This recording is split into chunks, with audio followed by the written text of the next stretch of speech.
तारकं नेमा विद्युत भान्ति कुतोऽयमग्नि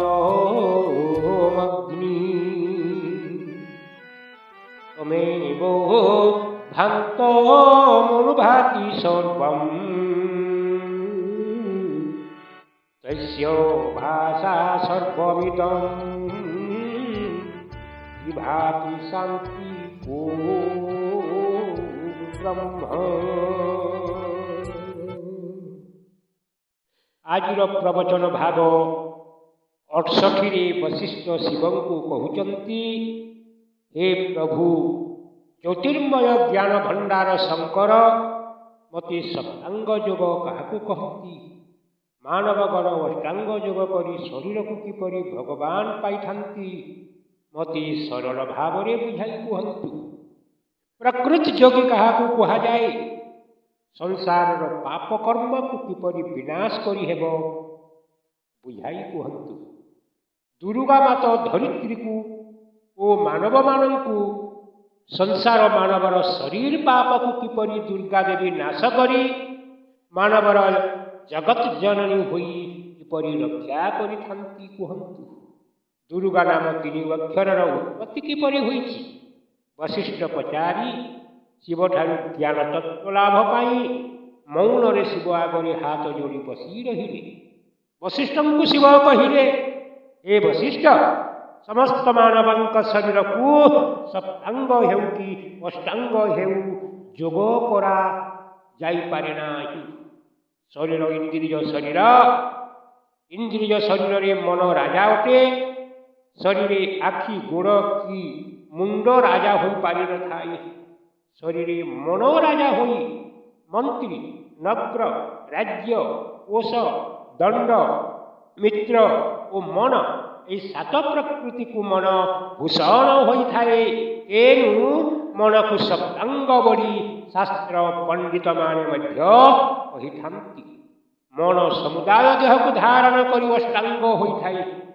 शरीर सप्त गुण सप्त प्रकृति को पाइब केउठु धारण करिब किपरि।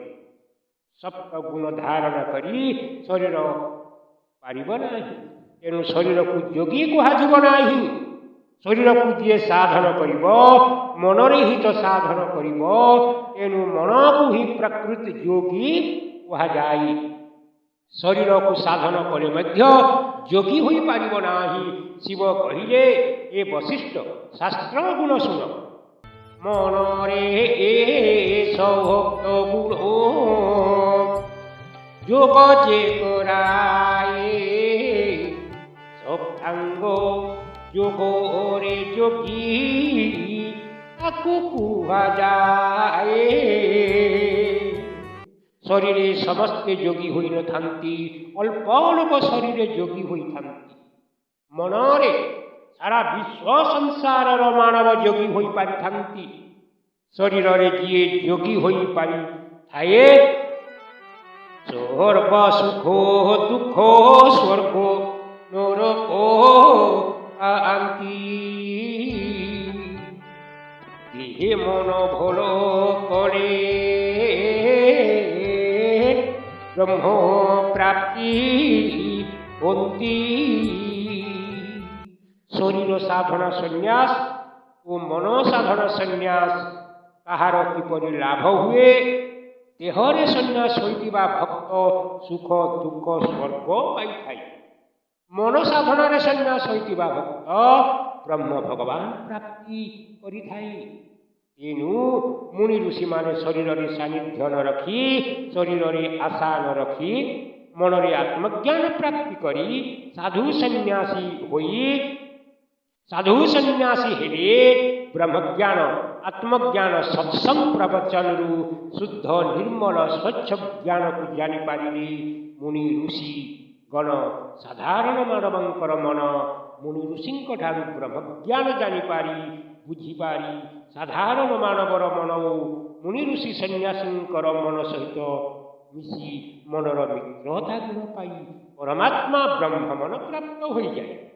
सत्य जुगरु आज ओली पर्यंत मानव आसीगलानी निजर शुद्ध मन को शुद्ध परमात्मा ब्रह्म मन रे मिसाई पारिला ନାହିଁ। ଶରୀରରେ ପୁଣ୍ୟ ଅର୍ଜି ପୁଣ୍ୟ ପ୍ରାପ୍ତ କରିଛି। ପରମାତ୍ମା ବ୍ରହ୍ମ ସୃଷ୍ଟିକୁ ବୁଝିପାରିଲା ନାହିଁ, ଜାଣିପାରିଲା ନାହିଁ। ତେଣୁ ବ୍ରହ୍ମ ସୃଷ୍ଟି ସଂସାର ପୀଡ଼ା ପାଇଥାଏ। ଦୁଷ୍ଟ କର୍ମ ଓ ପାପ ସଂସାରରୁ ବିନାଶ ହୋଇନଥାଏ। ଶୁଦ୍ଧ ବ୍ରହ୍ମକୁ ମାନବ ଜାଣିପାରେ ନାହିଁ, ତେଣୁ ସଂସାର ପାପ ବିନାଶ କରିପାରେ ନାହିଁ। ତେଣୁ ଜଗତ ଜନନୀ ଦୁର୍ଗା ମାତା ଜନ୍ମ ହୋଇ ଧରିତ୍ରୀ ଓ ମାନବଙ୍କୁ ପାପରୁ ରକ୍ଷା କରିଥାନ୍ତି। ଦେବୀ ଜନ୍ମ ହୋଇ 3 ଥର ଦୁର୍ଗା ନାମ କିପରି ହେଲା?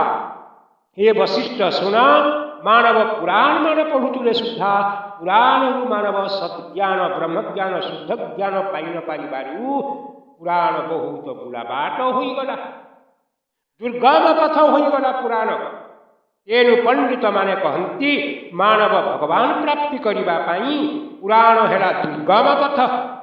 ପୁରାଣରେ ଦୁର୍ଗମ ପଥରୁ ଦୁଃଖରକୁ ଆଣି ଋଗ୍ବେଦରୁ ଋକ୍ଷରକୁ ଆଣି ଗାତ୍ ଅକ୍ଷରକୁ ପଣ୍ଡିତମାନେ କେଉଁଠୁ ପାଇ ଦୁର୍ଗା ନାମକରଣ କରେ ଶୁଣ।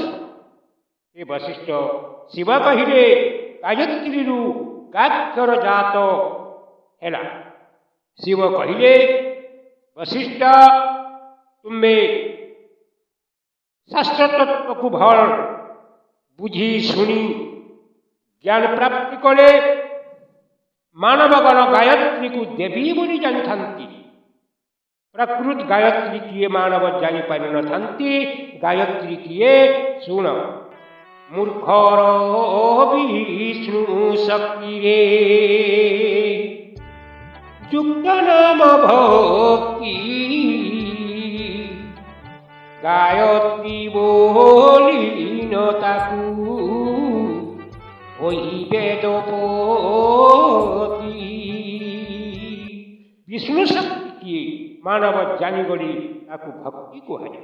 ଏହି ଭକ୍ତିକୁ ବ୍ରହ୍ମା ଗାୟତ୍ରୀ ବୋଲି କହିଛନ୍ତି।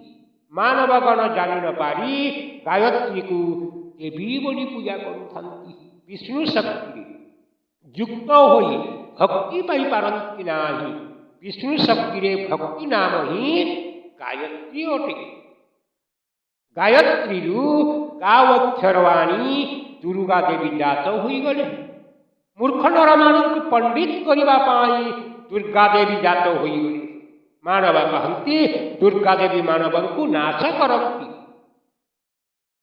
ନାଶ କରନ୍ତି ନାହିଁ। ଜଗତ ଜନନୀ ମା ଦୁର୍ଗା ମାନବଙ୍କୁ ନାଶ କରନ୍ତି ନାହିଁ, ମାନବର ପାପକୁ ନାଶ କରିଦିଅନ୍ତି। ମୂର୍ଖକୁ ପଣ୍ଡିତ କରିଥାନ୍ତି। ମୂର୍ଖ ପଣ୍ଡିତ ହେଲେ କ'ଣ ହୁଏ? ମୂର୍ଖର ଶରୀର ପାପ ମରିଯାଏ, ମାନବ ମରିନଥାଏ। ଏପରି ମାନବର ପାପ ମରି ଦୁର୍ଗା ଦେବୀ ମାନବଙ୍କୁ ଉଦ୍ଧାର କରିଥାନ୍ତି। ଓಂ ତ୍ୱମାତ୍ମସ୍ତୟେନ ପଶ୍ୟନ୍ତି ଧୀରା ତେଷାଂ ଶାନ୍ତି ଶାଶ୍ୱତୀ ନେତୋରେଷାଂ ବ୍ରହ୍ମ ନମଃ। ଓಂ ବ୍ରହ୍ମଦେବୈଭ୍ୟଃ।